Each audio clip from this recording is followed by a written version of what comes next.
Look in the camera. Hi, guys. Please join the Patreon. Now, Judge, I named it the Real Dana Network, and then I have a tier, Judge Joe Brown Uncensored. But I think I'm going to just have one tier, right? Because the whole thing is uncensored. And I'm going to name it the Real Dana and Judge Joe Brown Uncensored. Tune in for the first episode of Judge Joe and Dana After Dark.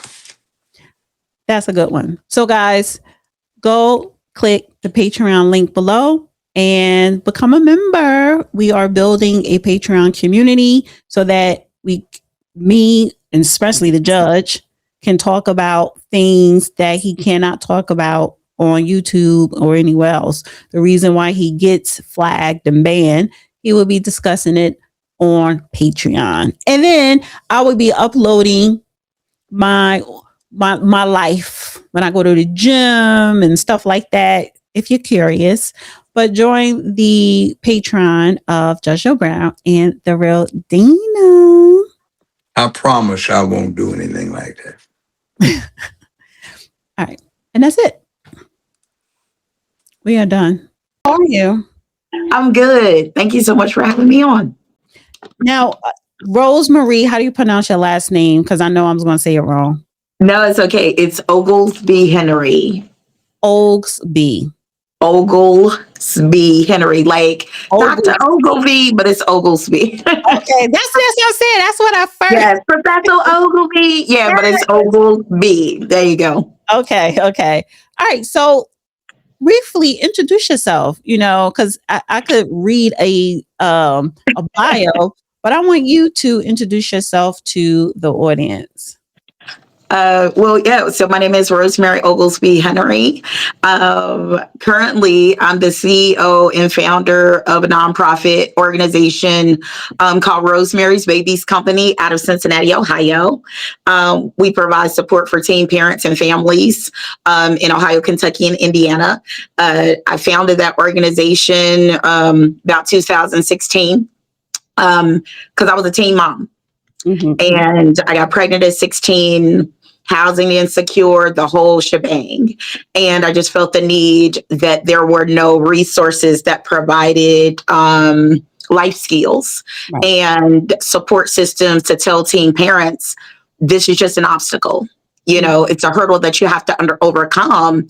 Because when you get pregnant at 16, people literally project your life to poverty. You better go get on the system. You got to go get income-based housing. And when I landed in those systems, I'm like, no, this is not okay. When, scholarships for college and all these things were taken. And so over the last decade, I've worked to build this organization, and I wrote Christian novels and things such as that about my journey and just empowering people that you are responsible for your choices and consequences. Which last year we opened a new facility, which is the only one in Ohio that provides housing for young mothers under the age of 18.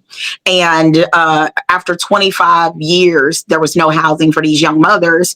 And so I built this 100% healthy facility that over 2 years, these kids learn about stocks, investing. They get help with emergency funds. So when they walk away, they truly have foundations, a tool, and resources. And so after it took me almost 3 years to build this facility, which was like, oh my God, Lord, where are you taking me? It just so happens the administration had changed and we are now red. So the Trump administration comes in and that administration comes down with the big, beautiful bill. Okay. And within the big, beautiful bill, they're now putting restrictions in place to limit people on how long they can be on the system. They are putting in criteria for you to do mandatory hours, et cetera, et cetera.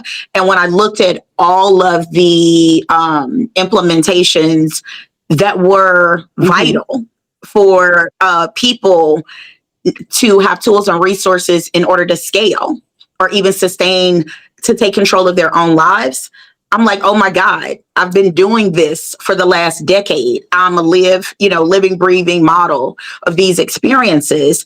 And when I looked at the administration that's currently in place, Greg Landsman, and I'm like, this guy didn't come from the trenches. He won't be able to understand what this administration is trying to do. But more than that, help to put in procedures and policies and processes in order to make sure that it's implemented without chaos. And then when I looked at currently the other two candidates that are running underneath the Republican Party, I'm like, these young guys, they got nothing.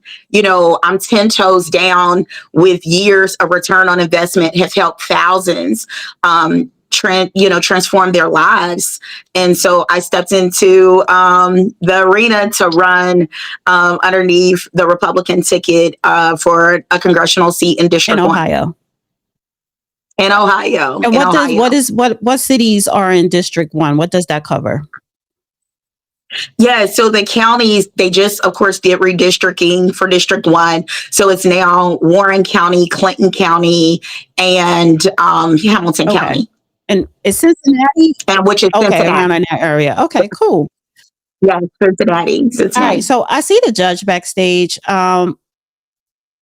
Let's see, let me bring him in. Are you ready? Yeah, go ahead. Okay, so wait, let me put this here. There you go. All right, so we are here with Miss Rosemary Oglesby. Madam Oglesby. Henry. Yes. How are you? All right, congratulations on your decision to make a run for it. And by the way, I think you're one of the good types. You've had it hard, but you've overcome, and you see what you need to do to overcome, but you've also had that tempering of the fire, so to speak. It's like preachers. Preachers don't make very good preachers if they don't understand sin, but those who overcome the circumstances can tell other folk how to avoid them. Yes, absolutely. And you've got to be able to walk through something, to truly understand, like you said, the scope and how to get through. And more than that, not like, oh, you should do it the way that I do it, but hey, here's how I conceptualize processing the problems. And here are ways to improve these processes and workarounds. And, and more than that, just somebody that you can look to that is a true Ohioan to say, well, she's been through income-based housing, so she understands what it means to have to get off and transition. She's had to receive benefits. I was a teen mom, and was able to put my daughter through college. I homeschooled my son, so I understand what it means to have alternative education. And now a lot of these are hot topics in this current race. And you have politicians that are running that can speak from chat GPT points, but they don't have the lived experience that I do. They don't have the education, and they don't have the boots on the ground for someone that's developed programming and processes and people to help them lift themselves up. But more than that, the support system for them to just be able to continue to move forward. So you are, you're running District 1 in Ohio, Republican ticket for House of Representatives in Congress, correct? Yes.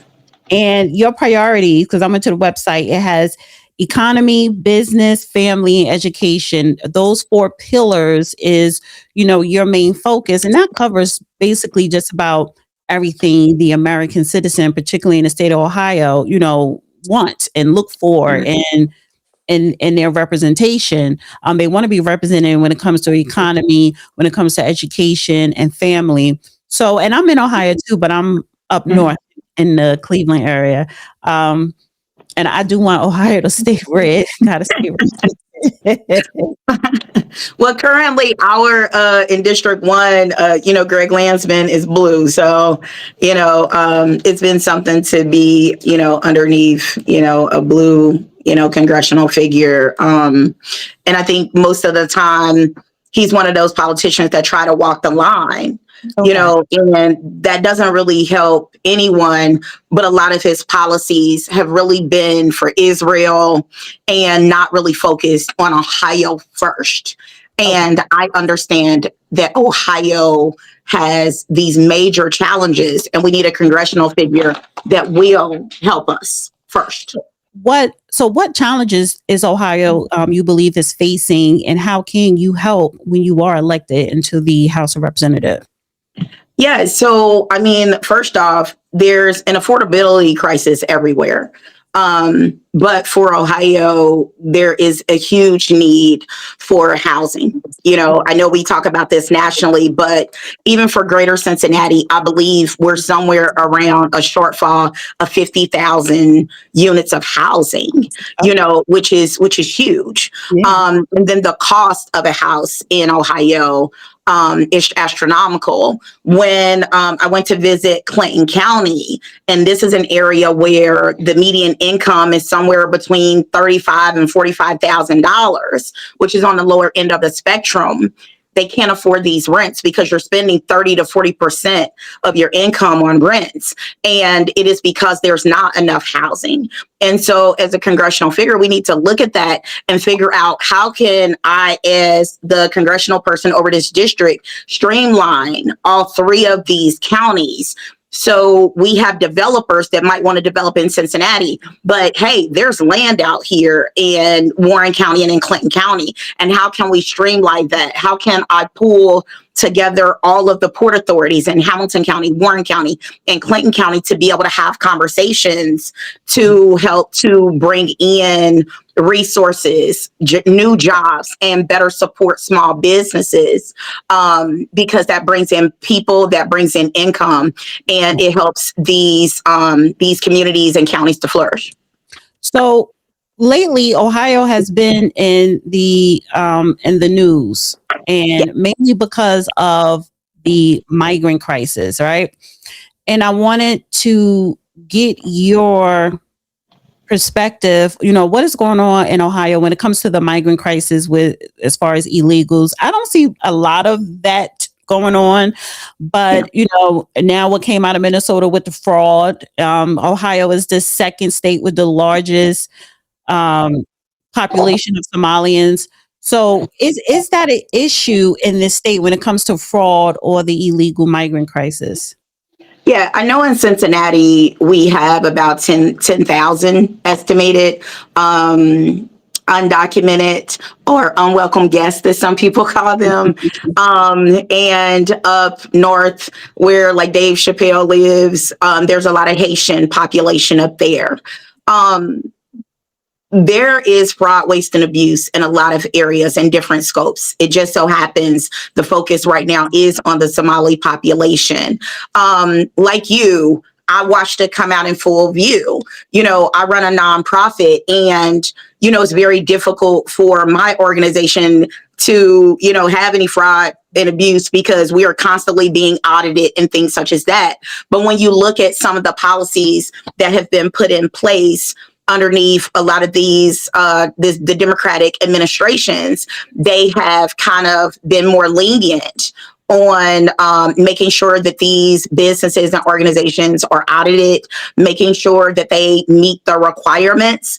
And there's a lot of pressure, I would say, on certain organizations more so than others. And so we need to get back to the work at hand, get people in to do these audits. But more than that, we can't do that unless we also bring back jobs. So right. By doing these audits, by focusing on the fraud, we can bring back a lot of these jobs that were lost and, again, help different people lift themselves out of their situation. Mm-hmm. So there is some there. How much? I don't know, because, again, I think that there are a lot of contingencies in place. But as we see it, we definitely need to address it. What do you think about Vivek? He's running for governor. And I believe I forgot the woman's name on the Democrat side, but right mm-hmm. now he is the front runner for the Republicans for governor. So what do you think about him? I said I was going to vote for him, but what do you think? Yeah, so I've had the opportunity to talk to Vivek Ramaswamy on several occasions. really down to earth person. I mean, you have never really gotten a government official that takes the time to actually listen, and he's not full of a bunch of sound bites.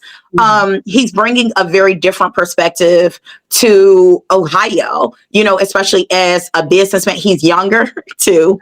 And he is, what is he, Indian American or something like that. So he also brings this diversity that I don't think that people truly understand. While, he wasn't born an American citizen, and while, yeah, he might be rich, he also had to face challenges on his way to get to where he is. And he's a father, and he's putting his children through these systems as well. And I think that he is a breath of fresh air. I am completely and totally behind Vivek Ramaswamy and support a lot of the policies that he has in place.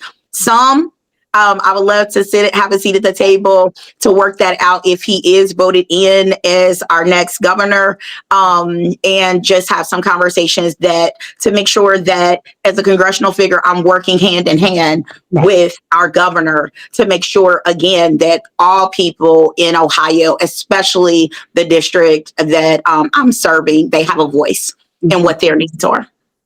Judge, do you have any questions? Just some observations. Yes. You touched on something that's very important, that's very seldom mentioned in politics. You have a constituency, so you have to, of course, take care of the home front. If you don't have any roof over your head as an individual, it's pretty hard to operate if you're homeless or you're out in the streets exposed to the harsh elements. You kind of have to do that when you represent a group. But then again, sometimes you not only have to represent that group in the process, you have to be aware of what's going on outside of them. So sometimes it's like, okay, I can pay attention to what's happening around here right up in the face, but then there's this big something on the horizon that's looming up, and if I don't see that for my constituents, it's going to be a very bad show. And politics is kind of a balance between those right here at home in your face and what's out there on the horizon. Yes. And a lot of people don't get it. And a lot of times the problem really gets aggravated when what's up front is seen through the eyes of a very ignorant, unsophisticated group that doesn't exemplify those human attributes that lead to good character. Yes. And what they want is sometimes bad for them. And it goes to this American thing of you get the representation you deserve. If your representation isn't good, it's because you aren't either. And then you get, excuse me, look at Jasmine Crockett and AOC and some other of the typical Democrats. Their constituency is not too good. And I imagine Crockett wasn't doing much good for the bigger community of Texas because of her little district. So it's kind of a balance, and it's always an important thing to have somebody who can deal with the locals right at home and have the big picture. They can see what's on the horizon. You strike me that way. Now, a question I'd put to you is, have you given any thought to doing something to sort of shortstop what got you in the mess you got into earlier in life and what you had to go through to overcome that circumstance?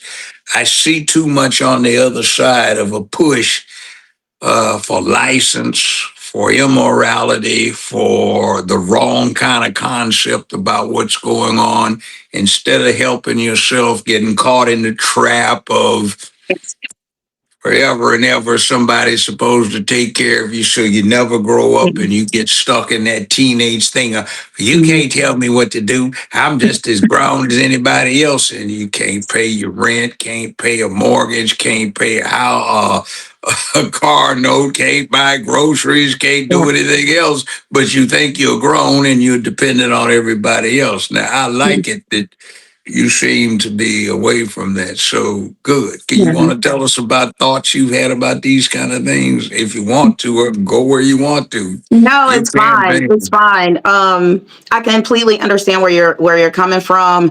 Again, I run a nonprofit for teen parents, and I built the nonprofit based on how I was raised. Like my dad and parents weren't so happy when I came in pregnant as a teen, and I was a fourth generation teen mom.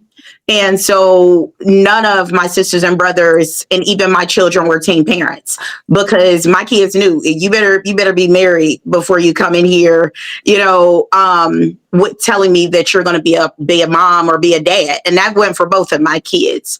But when I built Rosemary's Babies Company, the foundational principles were, we help teen parents to help themselves. You are responsible for your choices and your consequences. And with those consequences come more choices. And I believe that you need a congressional figure that will be forthright with that. There are no handouts here. We control our own fate. And again, when I built Rosemary's Babies Company and helped this more than 3,000 teen parents and ensured that they didn't have more children before their time, I made sure that they understood the economic cliff and the consequences of taking benefits, not having a plan when you take those benefits, understanding what it means to choose a check over work and how that limits you, and understand the control of having more children before your life is stabilized. And more than that, a choice in wanting to parent alone. People don't understand. Yeah, I was a teen mom, but when I got pregnant, I believed solely in the American dream. 2.5 kids, white picket fence. And I was like, the first thing I went out looking for was a father to be able to help me, a helpmate. And somewhere along in our system, as women, we're told, we're strong, we're superheroes, but we need a partner. And I think with this administration, they are definitely pushing back to family values, that it helps. It'll help with daycare. It'll help with being able to support your livelihood. It's a tax incentive to build a family and get off of these systems, because what's happened all this time, they have given people what they asked for in order to keep them where they are. And that has been our greatest downfall. And that's systematic too. And when you add in the propaganda, they don't see it because they've glamorized it, that you're strong and you don't need anybody and we're here to help. But whatever happened to helping yourself? And now when daddies come home and said, hey, I'm not giving you any more help, you're cut off. Right. We're seeing temper tantrums around the nation, and you need someone that will be completely transparent. That's beautiful. That is a good way of putting it. I like that. Yeah. So, I deal with teen parents all day, and I've got to be able to break it down so that they understand. And we have to be able to receive it. Says enough. Good gracious. When daddy says enough. Well, what I like about what you're doing is, your focus is on the youth, because they are our future. And you want to start putting in their heads, if you are in poverty, you can move yourself up out of it. If you are middle class, you can move yourself up even further, or not get trapped into poverty. And that is something that is missing in what a lot of candidates don't have on a resume, or not doing, or not talking about. So I really appreciate you, speaking to that and coming from that background, that experience. I really want you to come back on, because there's a lot of things that I definitely want to talk about. I like this conversation. But when is the primary? My primary is May the 5th. This is the first time I run. I'm actually the first Black candidate to run as a Republican. So this has been something else. And I'm excited about doing it. And win or lose, I win, because how many little girls can look to see Miss Rosemary? That's what they call me. That's my moniker. Miss Rosemary came from the bottom. Her dad was a drug addict and all the things. And outside of herself, she chose to run for herself. She chose to run for me, and I can do that. And that's unheard of, really. And I'm not shying away from who I am. I'm saying that I want more for these kids. I want more for my future grandkids. Yeah. And you need somebody within that's been through that the confines of that structure to sit at the Republican table and say, I know where you're going, but these are some of the processes that need to be implemented and lifelines that need to sustain in order to get this done. And let me just say this, at the Republican table and the Democrat, no matter what table it is, because Democrats, they don't focus on the youth either. No. So No, their they don't. priorities is somewhere else with non-citizens. So, but I love what you're doing. Like I said, I definitely want to have you come back on, and I do have some ideas. I'm gonna keep in touch with you. I'm actually give you a call this evening because I have some good ideas. I need to give her my number. Yes, and I'll give you his number as well. I need to take a trip to Cincinnati because that's like 4 hours. Yeah, please do. Like I said, I'm excited to be on. I appreciate the conversation. You know, when you're doing a grassroots campaign like what I'm doing, it's very difficult to be able to get the word out from underneath, you know, the chosen ones and those high profile candidates. But that's one thing about me. I resiliently move forward. I don't give up. And that's what it takes to lift yourself up. That's what it takes to change the trajectory, not only for yourself, for your entire family, for your community in Southwest Ohio. Listen, let me ask you to do this. Let me just say this. I want people to go to her website and donate, because if you don't live in Ohio to vote for her in District 1, donate. That's very important. But go ahead, Josh, before I let her go. Go ahead. I want you to do something when you get in. See if you can do something about restoring free speech, 1. 2, since you already have a program dealing with this. Can you convince these young girls that they shouldn't hate their sons just because they hate men? Ask them a question when you have a counseling session.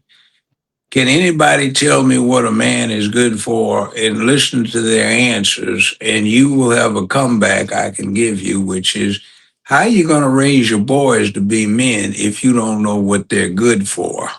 Yeah. A lot of the girls I counseled hate guys because they feel like they've been used and abused, but then deep down inside, they keep supporting that stuff like you're going against. It keeps telling them that's what you should do. You don't need a man. Have you ever heard of the poet Nikki Giovanni? Yes, one of my favorite poets. It shouldn't be, because she's the antithesis of what you're talking about. Yeah. In the 1960s, when I was at UCLA, she visited us twice. She came to a BSU meeting and we roasted her because she was trying to tell, and there were 10,000 people, mostly female, and most of the black students, all of us, we went out of respect. And for both times she appeared, she told the female audience they didn't need a man. Men were poison. They were horrible for raising children. Just get pregnant. Don't tell the SOB he was the daddy.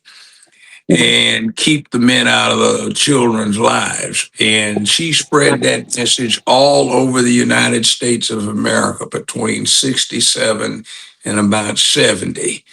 So one time, well, I don't want to focus so much on her because but just a thing. Be careful what you get locked into, because they'll try to grab you.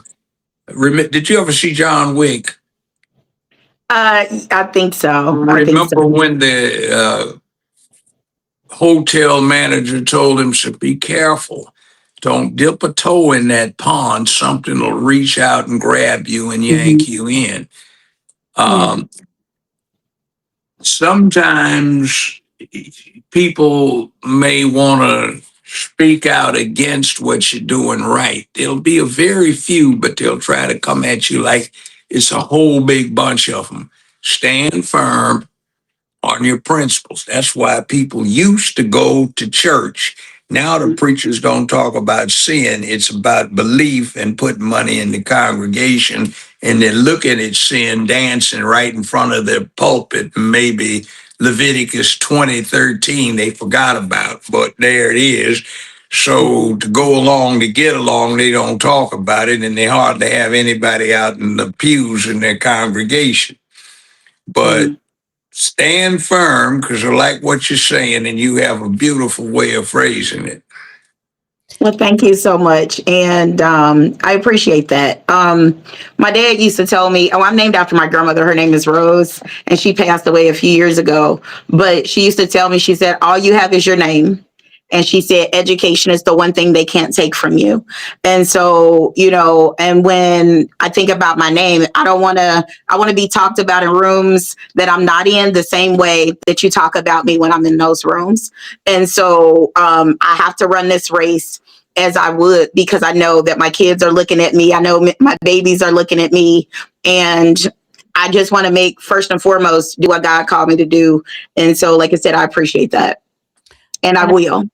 And I really appreciate you coming on, but I'm definitely going to have you come back on, and all the way up into the primary, because we got to push you out there, money, Yes. support, everything. So thank you so much, Mrs. Miss. I was married for 23 years. So he's actually the one that told me to watch. He was like, you got to follow her. You got to follow her. And Oh, so, yeah, so he's great. so Mrs. Right? Mrs. Miss, Miss, miss, Miss miss. Rosemary Yes, Oglesby Henry. yes, yes. I wanted to say the whole thing that helps me to practice. I'm definitely going to keep in touch. Definitely going to have you come back on through from here through until May, so we could Oh, get thank you. out there, the donations and everything, and promote and support what you're doing, because I love what you're doing. So thank you so Thank much. you so much. Thank you so much. Madam And it's great meeting Oglesby, both of you. Madam Oglesby, thank you very much for being what you are about. Keep it up, and please do come back. And feel free to call me. I assist people in their politics. Thank you so much. And I definitely will. Thank you I'll so give you, much. I'll give you a call this evening. All Awesome. right. Thank you so much. Have a good day, everybody. You too. Very lovely. Like, I love her. Oh my God. Refreshing. I liked her phraseology. Some of it I hadn't heard for years, and a couple of new points in there were brilliant ways of stating the case.